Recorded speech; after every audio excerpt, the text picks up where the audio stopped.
Deep in northern Thailand, a mountain range rises above the jungle. Locals call it the Mountain of the Sleeping Lady. Beneath its limestone slopes lies a hidden world of tunnels. For most of the year, the caves are dry and open to visitors. But when the rains come, everything changes underground.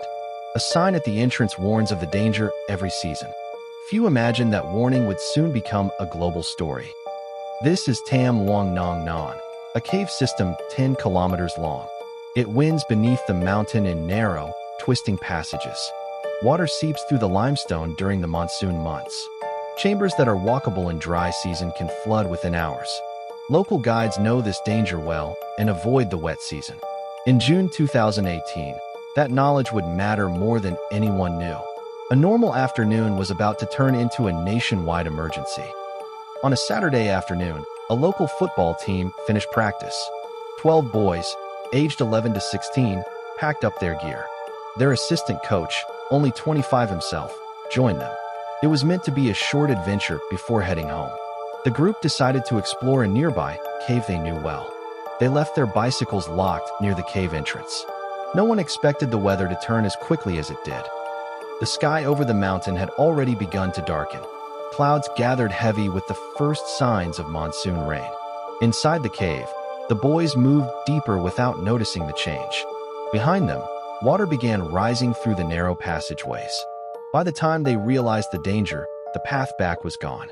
Rainwater had sealed the route they had walked in on. 13 people were now cut off inside the mountain. That evening, parents grew worried when the boys did not return. Calls went unanswered as searches began around the village. A phone call reached one boy who had left practice early. He confirmed the others had gone toward the cave entrance. The coach rushed to the site as concern quickly grew. There, he found only bicycles and bags left behind. Muddy water was already flowing out from the cave mouth.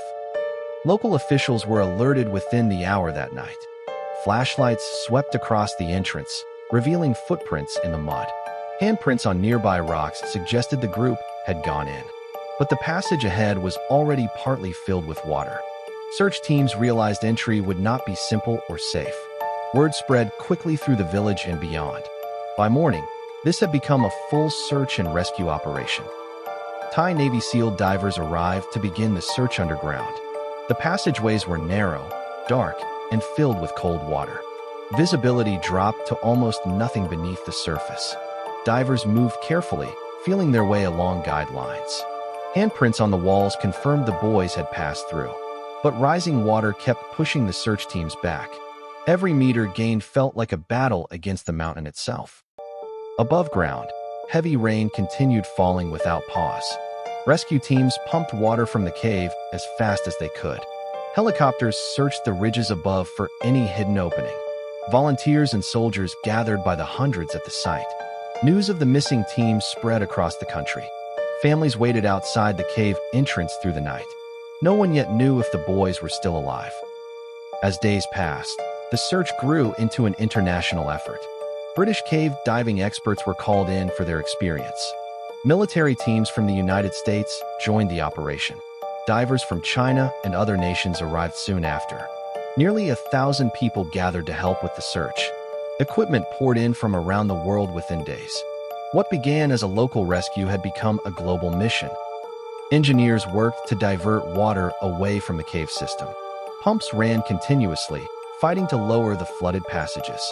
Farmland outside the mountain was flooded to protect the cave. Local farmers accepted the loss to help save the trapped group. Weather remained the greatest obstacle every single day. Rain returned again and again, undoing hours of progress. Time was running out, and no one knew how much was left. 2 British divers pushed further into the flooded tunnels. The water ahead was thick with mud and completely dark. They relied only on touch and a guide rope to navigate. Passages narrowed to spaces barely wide enough for a person. Every dive risked disorientation in the pitch-black water. Still, they continued deeper, meter by careful meter. 10 days after the boys vanished, they reached a hidden chamber. Surfacing cautiously, the divers scanned the dark ledge ahead. 13 figures sat huddled together on a small muddy shelf. Weak but alive, the boys and their coach had survived. The divers confirmed their identities in a brief, careful exchange. Word was radioed back through the flooded passageways immediately. Outside, the news reached a waiting and anxious nation. After 10 days trapped in darkness, they had finally been found. The group had survived on a narrow ledge for 10 days. They had no food and drank only water dripping from the rock. The coach, trained in meditation, had helped keep them calm. He guided the boys through breathing exercises to conserve energy. Their only light came from headlamps used sparingly to save power. Despite exhaustion, all 13 had remained together and alive. Their survival became a symbol of endurance under impossible conditions. Once found, medics and divers brought supplies into the chamber. High-calorie gels and basic medical care reached the group first. Thai Navy personnel stayed with them around the clock. Oxygen levels in the chamber were carefully monitored and low. Rescuers began weighing the risks of every possible way out. Waiting for water levels to drop could take many more weeks. A new and dangerous plan was beginning to take shape. Rescue leaders faced an agonizing decision about what to do next. Leaving the group inside for months carried its own risks. Oxygen levels were dropping steadily inside the flooded chamber. More rain was forecast, which could flood the cave completely. Diving the boys out meant guiding untrained children through darkness. Each option carried the possibility of tragedy either way. Experts debated late into the night before reaching a decision. The final plan involved sedating each boy for the journey. Anesthetic would keep them calm and still during the dive. Each boy would be guided by 2 divers through the tunnels. The route included flooded sections barely wide enough to pass. It was a method never before attempted on this scale. Everyone involved understood the enormous risk of failure. Yet waiting any longer seemed even more dangerous than trying. While preparing the supply lines, tragedy struck the operation. A former Thai Navy SEAL diver was delivering oxygen tanks deep inside. On his return journey, he ran out of air in the tunnel. Fellow divers tried desperately to bring him back to safety. He did not survive the accident inside the flooded passage. His death reminded the world of the operation's true danger. It also strengthened the resolve of everyone still working underground. News of the diver's death spread quickly across the country. He was remembered as a volunteer who gave everything to help. Rescue teams paused briefly to honor his sacrifice before continuing. His death made clear that no plan was without risk. Officials moved forward knowing time was running out fast. Weather forecasts warned of another storm approaching the mountain. The rescue attempt could not be delayed much longer. On the first day of the rescue, 18 divers entered the cave. Their goal was to bring out the 4 weakest boys first. Each boy was sedated and fitted with a full face mask. Divers guided them carefully through the flooded, narrow tunnels. The journey took several hours through complete darkness underwater. After 11 tense hours, the first group reached the surface.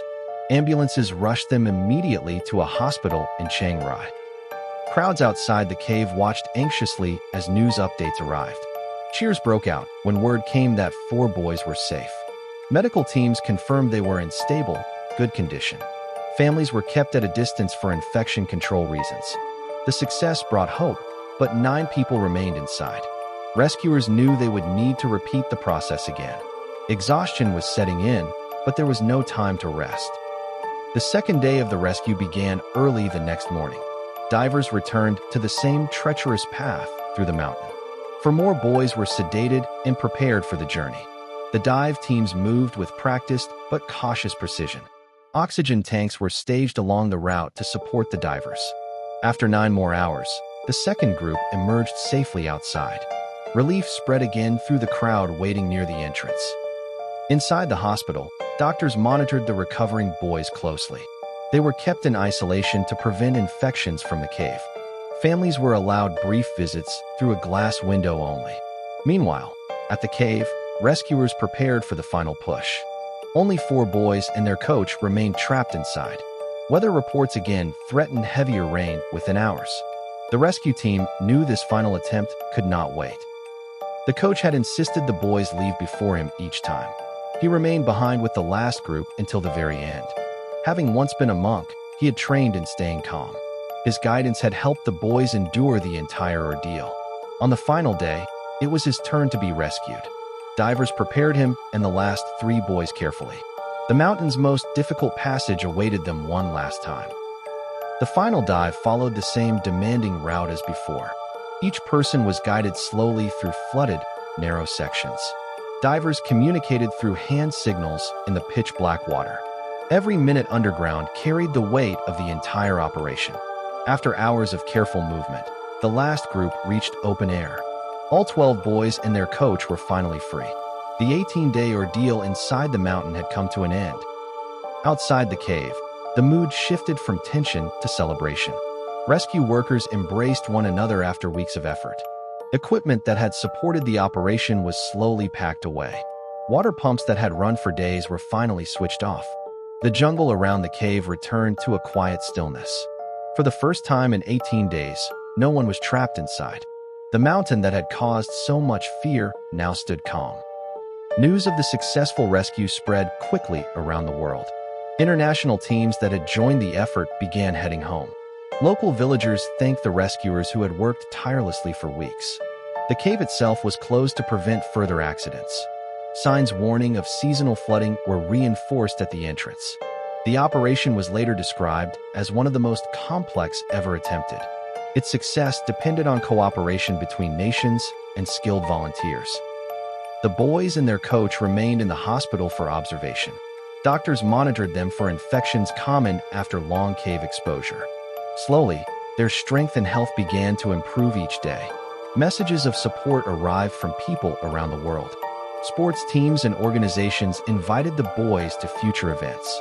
Their story had touched people far beyond Thailand's borders. For the families, the greatest relief was simply having them home. In the months that followed, the incident led to lasting changes. Thailand's Navy SEALs added cave diving to their standard training. The site became a place of memory and quiet reflection. A statue was later placed near the cave to honor the fallen diver. Local communities continued to share the story with visitors. The mountain remained a reminder of both danger and hope. What happened there stood as one of the most remarkable rescues in history. Today, the cave entrance stands quiet most of the year. A memorial nearby honors the diver who gave his life. Visitors sometimes stop to read the story carved into stone. The warning sign still stands, weathered but clearly visible. Local guides tell the story to travelers who pass through. For the village, the memory of those 18 days remains vivid. The mountain keeps its secrets, but the story is never forgotten. The rescue proved what international cooperation could accomplish under pressure. Divers, soldiers, and volunteers from many nations worked as one. Ordinary people became part of an extraordinary moment in history. The boys grew up carrying the memory of their survival. Their coach was remembered for the calm he gave them underground. And the mountain, silent again, watches over the valley below. This is the true story of 18 days that captured the world.